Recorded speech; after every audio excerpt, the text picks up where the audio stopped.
ఈరోజు కార్తీక దీపం 2 ఎపిసోడ్ పూర్తిగా టెన్షన్, ఎక్స్పోజ్, ఎమోషన్ మీద నడిచింది. కథ మొదలైనప్పట్నుంచే చివరి సీన్ వరకు ఒక్కచోటా కూడా గ్రిప్ తగ్గలేదు. మొదటిగా ఫుడ్ కల్తీ వ్యవహారం మీద కార్తీక్ అందరి ముందు నిజాలు బయటపడతాడు. కాశీ సాయంతో వైరానే ఈ పని చేశానని కార్తీక్ చెప్తాడు. కాని అక్కడే వైరా ట్విస్టిస్తాడు. ఈ మొత్తం పని నా వెనకుండి చేయించింది జ్యోత్స్న అని వైరా చెప్పడంతో వాతావరణం ఒక్కసారిగా మారిపోతుంది. జ్యోత్స్న వెంటనే ఎదురు ప్రశ్న వేస్తుంది. నేను చేశానని చెప్పడానికి నీ దగ్గర సాక్ష్యం ఉందా అంటూ వైరాను నిలదీస్తుంది. అప్పుడే జ్యోత్స్న తన తెలివిని చూపిస్తుంది. తనతో వైరా మాట్లాడిన ఫోన్ కాల్ రికార్డింగ్ని బయటపెట్టి ఫుడ్ కల్తీ ఆరోపణల నుంచి తప్పించుకుంటుంది. ఇక్కడితో ఆగకుండా తన తండ్రిని జైల్నుంచి బయటకు తీసుకురావడానికి కార్తీక్ జ్యోత్స్నతో కలిసి బయల్దేరుతాడు. కారులో ప్రయాణంలో జ్యోత్స్న లోలోపల టెన్షన్ పడుతుంది. నా గురించి కార్తీక్ ఏమనుకుంటున్నాడో అని మనసులోనే ఆలోచిస్తుంది. మధ్యలో కార్తీక్ కారు ఆపుతాడు. జ్యోత్స్నను కారు దిగమంటాడు. ఏంటి బావా, నాతో ఏం మాట్లాడాలి అని జ్యోత్స్న అరింతుంది. కార్తీక్ చాలా కూల్గా కాని గట్టిగా మాట్లాడతాడు. ఎదుటివాడిని నాశనం చెయ్యాలనుకున్నవాడు చెడ్డవాడు, కాని వాడినే వాడే నాశనం చెయ్యాలనుకున్నవాడు మూర్ఖుడు అంటూ తన మాట మొదలుపెడతాడు. వైరా జ్యోత్స్న రెస్టారెంట్ను నాశనం చెయ్యాలనుకున్నాడు.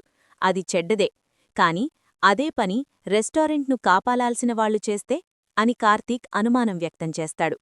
జ్యోత్స్న నోరు జారినందుకే వైరాకు మీడియా ముందు బుద్ధి చెప్పానని కవర్ చేసే ప్రయత్నం చేస్తుంది. కాని కార్తీక్ వదలడు. మన ఫ్యామిలీలో ఇంతమంది ఉన్నప్పుడు వైరా నీ పేరు మాత్రమే ఎందుకు చెప్పాడు అని గట్టిగా ప్రశ్నిస్తాడు. జ్యోత్స్న తప్పించుకునే ప్రయత్నం చేస్తూ ఎవర్నో ఒకరిని దోషిని చేస్తేనే కదా గొడవలు వస్తాయి అని అంటుంది. కార్తీక్ వెంటనే మరో ప్రశ్న వేస్తాడు. కాశీకి వైరా కంపెనీలో జీఎం పోస్ట్ రావడానికి కారణమెవరు? అది వాడి టాలెంట్ అని జ్యోత్స్న అంటుంది. నువ్వు హెల్ప్ చేయలేదా అని కార్తీక్ అడిగితే లేదు అని జ్యోత్స్న అంటుంది. వైరాతో మాట్లాడలేదా? నీ నాన్నను సీఈఓ పోస్ట్ నుంచి దించేయాలని చెప్పలేదా? ఫుడ్ కల్తీలో వైరాకు సాయం చేయలేదా? ప్రతీ ప్రశ్నకు లేదు లేదు లేదు అంటూ జ్యోత్స్న విసుగుతో సమాధానమిస్తుంది. ఇక్కడ జ్యోత్స్న ఒక్కసారిగా గట్టిగా అంటుంది. నీకు ఓపెన్ ఛాలెంజ్ చేస్తున్నా బావా, నేను తప్పు చేశానని నిరూపించుకో.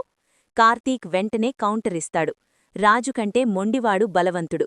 ఎందుకంటే రాజుకి కోల్పోవడానికి చాలా ఉంటుంది, మొండివాడికి కోల్పోవడానికి ఏమీ ఉండదు అంటూ తన మాట మొదలుపెడతాడు. నీ నాన్నను అరెస్ట్ చేయకుండా ఉంటే నిన్ను మాట్లాడించేవాడినే కాదని కార్తీక్ స్పష్టం చేస్తాడు. అంతేకాదు, కాశీ నాకు మొత్తం చెప్పాడు. అసలు వారసురాలు ఎవరో కూడా నాకు తెలుసు అని చెప్పడంతో జ్యోత్స్న షాక్ అవుతుంది. శివనారాయణ వారసురాల్నన్న గర్వం చూపించిన జ్యోత్స్నను కార్తీక్ లాజిక్తో మౌనంలోకి నెట్టేస్తాడు. ఇంటి వారసురాలికి ఉండాల్సిన హక్కులు నీకు ఎందుకున్నాయి అని అడగడంతో ఆమె నోరు మూసుకుపోతుంది.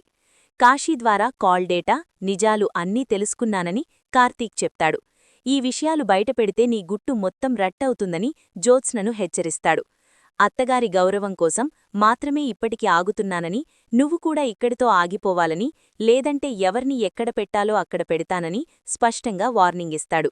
ఇక్కడ జ్యోత్స్నలో భయం మొదలవుతుంది. నేను దాసు కూతురునని తెలిసిపోయిందా అని ఆమె లోలోపల వణికిపోతుంది. ఇక కార్తీక్ అసలు దోషులను పట్టించడంతో తన తండ్రి శ్రీధర్ను జైల్నుంచి విడిపిస్తాడు. కాశీ ఫుడ్ కల్తీలో ఉన్నాడని తెలిసి శ్రీధర్ షాకవుతాడు. నిన్ను నా ప్రేమతో పెంచాను, దాన్ని నువ్వు పెత్తనమనుకున్నావు అంటూ కాశీని తీవ్రంగా మందలిస్తాడు. నా శత్రువుతో చేతులు కలిపావంటే నాకు శత్రువైనట్టే అని కఠినంగా చెప్తాడు. ఇంటికి వచ్చిన తర్వాత శ్రీధర్ శివనారాయణ కాళ్లపై పడి క్షమించమని కోరుతాడు. తనవల్ల కుటుంబ గౌరవం పోయిందని బాధపడుతూ సీఈఓ పదవికి రాజీనామా చేస్తానని తీర్మానం ప్రకటిస్తాడు. కార్తీక్ సమయస్ఫూర్తిని శివనారాయణ ప్రశంసిస్తాడు. నమ్ముకున్నవాళ్లు పడిపోతే చెయ్యి ఇచ్చి లేపేవాడే నిజమైన మనిషి అంటూ కొడుకును మెచ్చుకుంటాడు. ఇక కాశీ అరెస్టై జైల్లో ఉన్నాడని తెలిసి పారిజాతం షాకవుతుంది. తన మనవడికి అన్యాయం జరిగిందని ఆవేదన వ్యక్తం చేస్తుంది. కాని శివనారాయణ మాత్రం స్పష్టం చేస్తాడు, తప్పు చేసినవాడు ఎవరైనా శిక్ష అనుభవించాల్సిందే అని.